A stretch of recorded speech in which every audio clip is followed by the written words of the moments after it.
Hello everyone, आप सभी का मैथ्स एक्सप्रेसो में स्वागत है। आइए अब देखते हैं, स्टार्ट करते हैं क्वेश्चन नंबर 5 ऑफ एक्सरसाइज 7.2।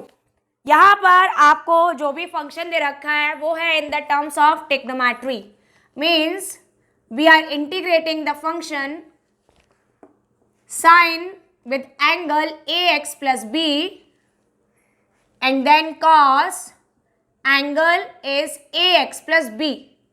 अब आप यहाँ पे देखो तो यहाँ पर ये जो टर्म्स हैं दोनों ही ट्रिग्नोमेट्रिक टर्म्स के साथ में आपका सेम एंगल प्रेजेंट है। तो यहाँ पर आप यहाँ पे कोई भी ट्रिग्नोमेट्रिक प्रॉपर्टी अगर एप्लीकेबल है तो आप उसको यूज करके इन दोनों का मल्टीप्लिकेशन मीन्स इन दोनों ही टर्म्स को एक सिंगल टर्म में कन्वर्ट कर सकते हो, ठीक है। या फिर आप ऐसा कर सकते हो कि पहले यहाँ इस एंगल को सब्स्टिट्यूट कर लीजिए, उसकी प्रॉब्लम को सॉल्व करने के बाद में आप इनको मल्टीप्लाई कर सकते हो। तो हम एक काम करते हैं, हम इसमें पहले प्रॉपर्टी लगाएंगे और उसके बाद में सब्स्टिट्यूशन लें। तो हमने यहाँ पे क्या किया, आपने एक प्रॉपर्टी सीखी थी, that is 2 sin theta into cos theta. जब साइन और कॉस मल्टीप्लाई में हो और उनका एंगल क्या हो, सेम एंगल हो, तो ये आपका होता है formula for the sine 2 theta. अब अगर आप देखें कंपैरिजन करें तो सारी वैल्यूज प्रेजेंट है, सिर्फ ये 2 नहीं है, तो इस 2 को हम यहाँ पर डिवाइड में ले जा सकते हैं। तो आपका ये जो रिजल्ट निकल कर आया है ये रिजल्ट हो गया द इंटीग्रेशन। आप चाहें तो इसमें 2 को मल्टीप्लाई कर दे, तो मैंने 2 मल्टीप्लाई किया यहाँ पर और बाहर 2 आपका डिवीजन में रखा, तो ये हो गया 2 sin ax plus b into cos ax plus b dx, ठीक है। और ये आपकी प्रॉपर्टी है, डन। अब हम क्या करें, अब ये आपका सेम वही रिजल्ट आ गया 2 sin ax plus b into cos ax plus b। तो ये आपका साइन 2 थीटा में कन्वर्ट होगा, means we can write it's equal to 1/2 sine 2 theta. Theta कितना है यहाँ पर, ax प्लस b है, डन। अब हम इसे इंटीग्रेट करें तो इंटीग्रेट करने के लिए प्रॉब्लम ये आ रही है कि आपका जो ये एंगल है 2ax प्लस 2b, 2 मैंने अंदर मल्टीप्लाई कर लिया, इसकी वजह से मेन प्रॉब्लम क्रिएट हो रही है। तो इस प्रॉब्लम को रिड्यूस कैसे करें, यहाँ पर आप इसको कैसे सिंप्लीफाई करें, साइन का इंटीग्रेशन तो हो जाएगा, फिर एंगल का है उसका इंटीग्रेशन कैसे करेंगे। तो प्रॉब्लम को रिड्यूस करने के लिए हम क्या करें, यहाँ पर इसको सब्स्टिट्यूट कर सकते हैं। तो आपने यहाँ सब्स्टिट्यूट किया, late 2ax plus 2b is equal to t. So on differentiating with respect to x, we get the answer as 2a plus 0 equal to dt over dx. तो यहाँ से आपकी dx की वैल्यू आ गई dt अपॉन 2a, ये value हो गई। अब ये वैल्यू यहाँ पुट कर दो, तो आपका इंटीग्रेशन कितना हो गया, it's equal to 1/2 integration sine t into dt upon 2a।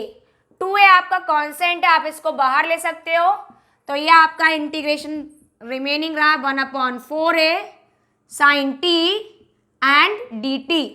Sign का इंटीग्रेशन माइनस कॉस t और ये अपॉन में 4a एंड प्लस c। अब हम यहाँ पे क्या करेंगे, t की वैल्यू पुट कर दे। तो t क्या लिया था आपने, twice of ax plus twice of b। तो ये हो गया आपका result, that is minus cos 2ax plus b upon 4a and plus c। तो ये लीजिए आपका रिजल्ट निकल कर आ गया फॉर द क्वेश्चन नंबर 5। एक और इम्पॉर्टेंट बात याद रखिए कि जो भी हम यहाँ पर एक्सरसाइज अभी सॉल्व कर रहे हैं ये इंटीग्रेशन कैसा है, इनडेफिनिट इंटीग्रल्स। तो यहाँ पर जैसे ही आप मेथड चेंज करोगे तो आपके मेथड के अकॉर्डिंग आंसर में, रिजल्ट में भी थोड़ा बहुत चेंज आ जाएगा। जैसे ये आपने सम क्या किया है कि पहले आपने इसको प्रॉपर्टी से एक सिंगल टर्म में कन्वर्ट किया और फिर इंटीग्रेट किया है। अगर हम यहाँ पर पहले ही सब्स्टिट्यूशन ले लें और लास्ट में जाके प्रॉपर्टी यूज़ करें, अगर आपकी एप्लीकेबल हो तो उसके अकॉर्डिंग आंसर आपका चेंज हो जाएगा। तो आइए हम देखते हैं कि क्या आंसर एक्चुअल में चेंज होता है या नहीं होता है। तो अभी आप देखो तो आंसर आपका ये रिजल्ट निकल कर आया cos 2ax plus B upon 4a and plus C. अब ये आंसर आपने cos 2 एंगल्स के टर्म्स में मीन्स cos 2 थीटा टाइप्स में आ रहा है। अगर हम ऐसा नहीं करें और क्वेश्चन को हम सॉल्व करें यहाँ से थोड़ा सा चेंज करके,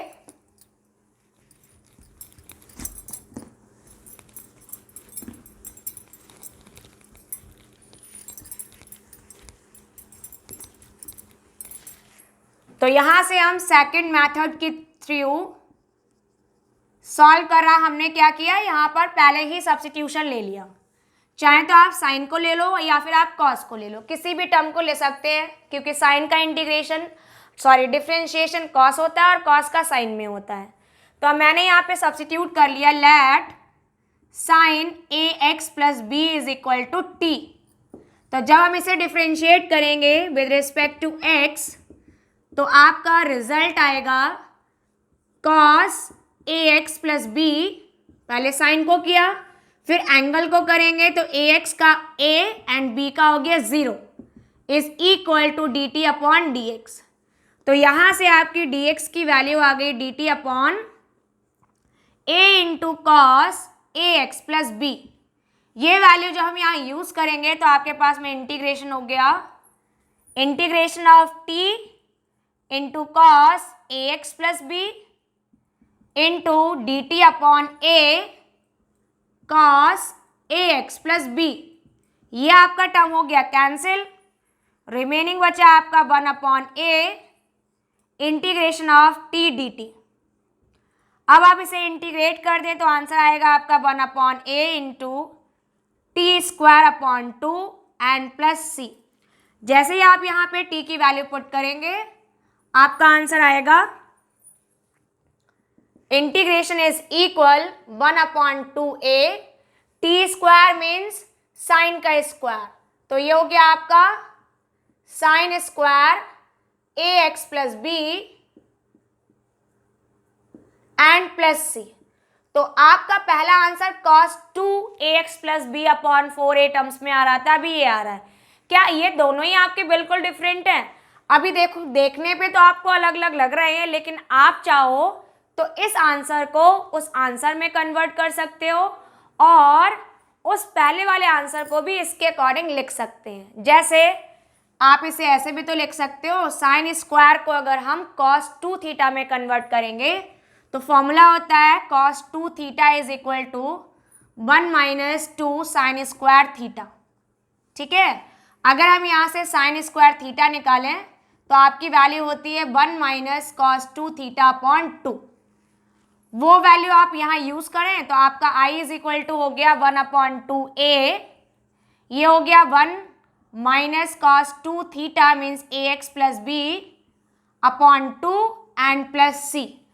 अब आप इसे सेपरेटली लिखेंगे तो आप इसे लिख सकते हो मल्टीप्लाई करके means 1 upon 4a minus 1 upon 4a cos twice of A X plus B and plus C.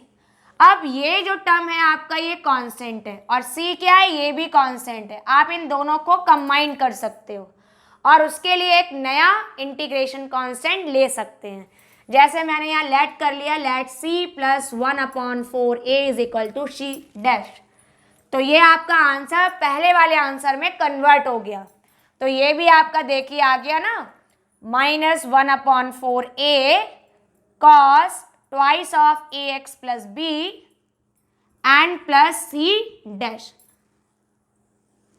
तो मेथड चेंज होने पे आंसर लिखने का तरीका चेंज हुआ, लेकिन अगर हम दोनों को ही अपने अपने उस रिजल्ट को मैच कराना चाहें तो हम उसको मैच करा सकते हैं।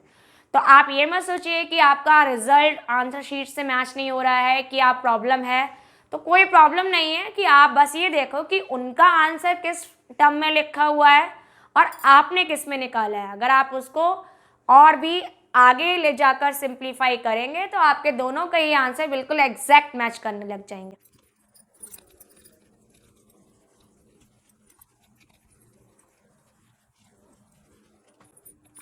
चलिए अभी स्टार्ट करते हैं क्वेश्चन नंबर 6। इसमें आपको जो फंक्शन दे रखा है वो है आपका root A X plus B, means simple से टर्म को आपको इंटीग्रेट करके बताना है। तो आपका फंक्शन हो गया the integration of root A X plus B. Problem क्या है, रूट जो भी टर्म है उसका इंटीग्रेशन तो होता है, फिर ए एक्स प्लस बी को भी हमें सॉल्व करना पड़ेगा। तो इसको सॉल्व करने के लिए हम क्या करते हैं, इसको सब्स्टिट्यूट कर लीजिए। नॉर्मली और कोई टर्म तो है नहीं, एक ही टर्म है तो उसको ही सब्स्टिट्यूट कर लेते हैं। तो आपने यहाँ लिखा let A X plus B is equal to T. So on differentiating it with respect to X आपका रिजल्ट आया a और b का डेरिवेटिव हुआ 0 dt अपॉन dx। तो यहाँ से dx की वैल्यू निकल कर आ गई आपकी dt अपॉन a। तो फाइनली आपका इंटीग्रेशन हो गया the integration of root T into D T upon A. अब a क्या है, आपका कांस्टेंट है, तो a को हम बाहर ले सकते हो इस तरह से, और रूट टी का मतलब क्या हुआ, t पावर इज 1/2। आप जब इसे इंटीग्रेट करोगे तो ये आएगा आपका रिजल्ट 1/a। यहाँ पर जब हम किसी भी टर्म को x square x power n को हम इंटीग्रेट करते हैं तो उसकी पावर 1 टर्म रिड्यूस हो जाती है, तो सॉरी इंक्रीज हो जाती है, आपकी 1 उसमें ऐड हो जाता है। तो आप जब इसमें ऐड करोगे तो ये हो गया t power 1/2 plus 1 upon 1/2 plus 1 and plus c। तो ये रिजल्ट हो गया आपका 1/a t power 3/2 divided by 3/2। तो आपका इंटीग्रेशन रिजल्ट आया 2/3a। t की वैल्यू पुट कर दें तो t कितना आता है आपका ax plus b and the power is 3/2 plus c। तो ये लीजिए आपका इंटीग्रेशन कंप्लीट हुआ फॉर द क्वेश्चन नंबर 6।